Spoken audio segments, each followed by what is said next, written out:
Então vocês acham que a gente pode ter uma realização mais forte, como há muito tempo não se via no S&P? Porque para cair forte mesmo, acho que desde a pandemia não cai forte. Mas o que seria cair forte para você? Cara, uns 10%? Não, mais de 20%. Não. Você acha que não? Não.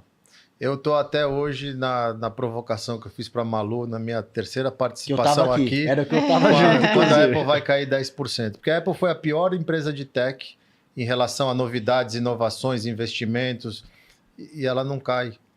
Ah, não, mas no período tal ela caiu 5%, mas tudo bem, não caiu os 10% até agora.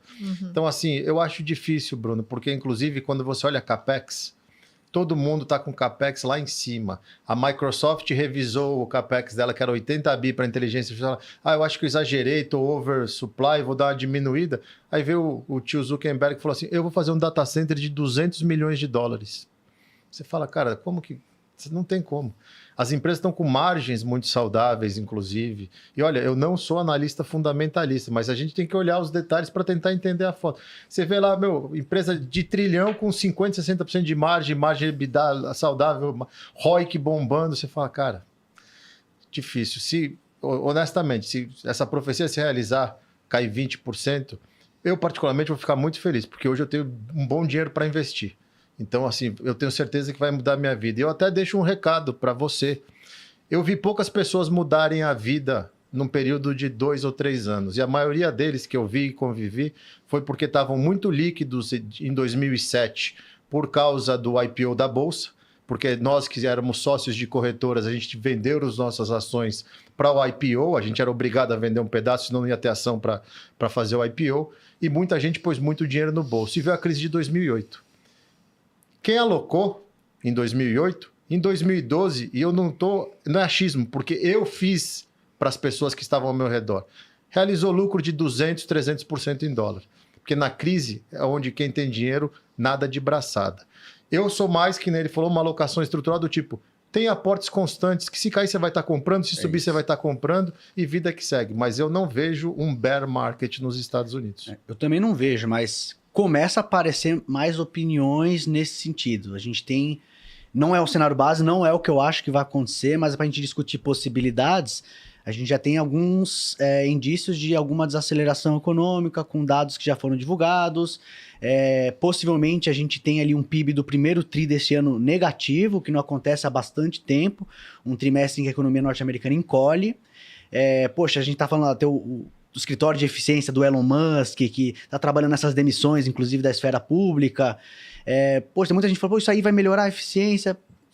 Aí calcular na ponta do lápis, qual que é o impacto disso? Tem gente estimando que pode ser o impacto de uma economia de 1% do PIB, que não muda ponteiro e ainda pode ter um efeito rebote, que aí você vai começar a mandar embora. Poxa, tem muita empresa norte-americana que tem contrato com o governo, contrato público. E se vai diminuir esse ímpeto de investimento, talvez o cara que tem um contrato contrate menos também, tem ali menos produto sendo vendido e pode ter um impacto econômico de gerar uma eficiência por um lado, gera uma ineficiência do outro. Então tem tantas nuances de possibilidade, mas eu só vejo uma correção. Outro indicador que todo mundo fala todo ano, inversão de curva. Toda vez que você tem um título público lá de 2 anos mais curto, com uma taxa maior do que um título mais longo, isso historicamente é tido como um previsor de recessões. Teve poucos momentos, só que você acertar que a recessão vai acontecer, mas errar o time, você também errou, né? Errou. Sim. Porque se eu ficar falando todo dia que vai ter uma recessão, algum dia eu acerto. A mesma coisa que eu falar que eu vou morrer. Todo dia eu falo que eu vou morrer, um dia eu vou acertar. Agora, quer dizer que a gente está diante de um risco sério de recessão nos Estados Unidos, que a gente deva se preocupar? Não, como o Fábio falou, aportes regulares, tentar fazer caixa, talvez, para você ter dinheiro disponível, no momento de uma crise você conseguir comprar. Mas mesmo que venha por uma correção, porque tem segmentos ali que subiram demais, não acho que é uma questão de se preocupar, nem um cenário base de ninguém no momento de recessão nos Estados Unidos. Bom, o Buffett está sentado em cima de 300 bilhões, né? Que isso me faz pensar, cara, never bet against o velhinho também. Para ele fica um pouco mais mas fácil. O que ele está esperando? Não é que ele está esperando, Bruno. Tem um ponto, né? O que ele consegue comprar que está barato e ele consegue movimentar 300 bi? Na Bolsa Americana hoje nada. Tanto que a maioria das coisas que ele comprou nos últimos anos foi Japão. Que um monte de empresa de valor barata.